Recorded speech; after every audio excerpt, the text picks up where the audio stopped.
আপনি যদি অন্য কোনো প্রোগ্রাম ইউজ করে থাকেন তাহলে ম্যাক্রো সম্পর্কে হয়তো আপনি কম বেশি জানবেন, কারণ ম্যাক্রো এই জিনিসটা অনেক প্রোগ্রামেই এই জিনিসটা আছে। ম্যাক্রো জিনিসটা যদি আপনার একদমই জানা না থাকে, আমি একদম বেসিক ডেফিনেশন যেটা সেটা আমি দিচ্ছি। ম্যাক্রো জিনিসটা হলো, যদি আপনি এক্সেলের ভিতরে কোনো একটা কাজ আপনাকে কন্টিনিউয়াসলি বারবার করা লাগছে, যেমন 3-4টা স্টেপ একসাথে সেম কাজ আপনাকে করা লাগছে প্রত্যেকটা জিনিসের জন্য, প্রত্যেকটা ডাটার জন্য। দেখা যাচ্ছে যে একটা শিট আপনাকে 100, 200, 300 বার একই কাজ করা লাগছে। এই যে আপনি একই কাজগুলো রিপিট করে করে যে কন্টিনিউয়াসলি করছেন, এই 3 বা 4টা স্টেপ আপনি কপি করে নেবেন। কপি করার পরে, কপি তো বলে না, এটাকে বলে রেকর্ড। ম্যাক্রো রেকর্ড করতে হয়, রেকর্ড করে নেবেন। রেকর্ড করার পরে আপনি বারবার রেকর্ডটা চালিয়ে দেবেন। রেকর্ডটা বারবার চালিয়ে দিলে আপনাকে রিপিটেড ভাবে এটা হতে থাকবে এবং আপনাকে বারবার এটা করতে হবে না। এটাই হলো ম্যাক্রোর মেন ডেফিনেশন।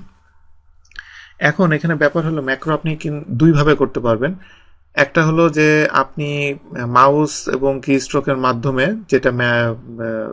যেটার জন্য আপনাকে কোনো প্রোগ্রামিং ল্যাঙ্গুয়েজ আপনাকে জানতে হবে না।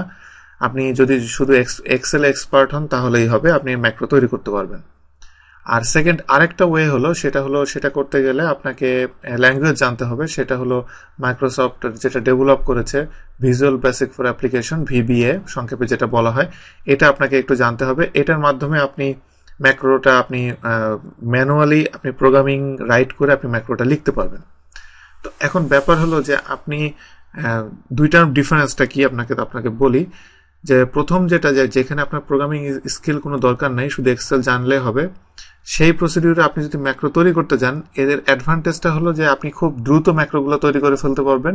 বাট সবচেয়ে বড় ডিসঅ্যাডভান্টেজ হলো যে আপনি সিম্পল ম্যাক্রো ছাড়া আপনি তৈরি করতে পারবেন না। আপনি কমপ্লেক্স ম্যাক্রো তৈরি করতে পারবেন, কিন্তু আপনি যখন কাজ করতে যাবেন তখন দেখবেন যে অনেক ম্যাক্রো উল্টাপাল্টা কাজ করছে। ইভেন আপনি বুঝছেন যে এখানে আপনার রেকর্ডটা ঠিকই আছে, কিন্তু ওইখানে আপনাকে অ্যাকচুয়ালি কিছু কিছু সমস্যা যখন দেখা দেয়, তখন ওইগুলাকে আপনাকে ম্যাক্রোর যে প্রোগ্রামিং আছে ওই প্রোগ্রামিংয়ে যে ওটাকে এডিট করতে হয়। এই জন্য আপনার যে প্রোগ্রামিং ল্যাঙ্গুয়েজ যদি জানা না থাকে, তাহলে ম্যাক্রোটা আসলে আপনি ছোট ছোট ম্যাক্রো ছাড়া আপনি ইউজ করতে পারবেন না।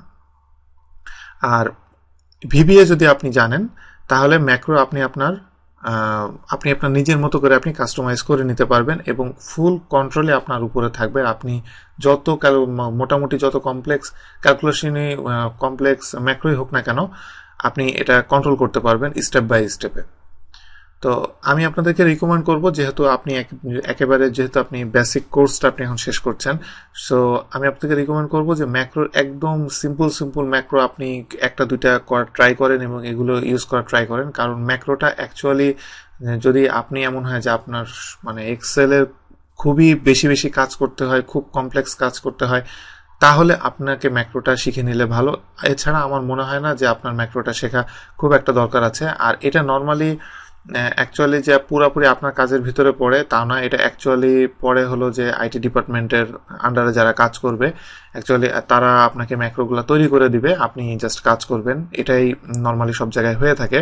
তো এটা অত ইম্পর্টেন্ট না। আর যদি আপনি আইটি ডিপার্টমেন্টের হন, অবশ্যই আমি আপনাকে বলবো যে ভিভি অবশ্যই ভালো করে শেখার জন্য। এবং আমি এখানে একদম ম্যাক্রো সম্পর্কে আমি আপনাদেরকে একটা ধারণা দিচ্ছি, বাট সামনে এই এসেনশিয়াল ট্রেনিং এর এটা শেষ হওয়ার পরে নেক্সট হয়তো আমি আরো 6-7টা আমি কোর্স বের করব মাইক্রোসফট এক্সেল এর। তখন আপনারা এর ভিতরে একটা ম্যাক্রোর উপরে একটা কোর্স আপনারা পাবেন।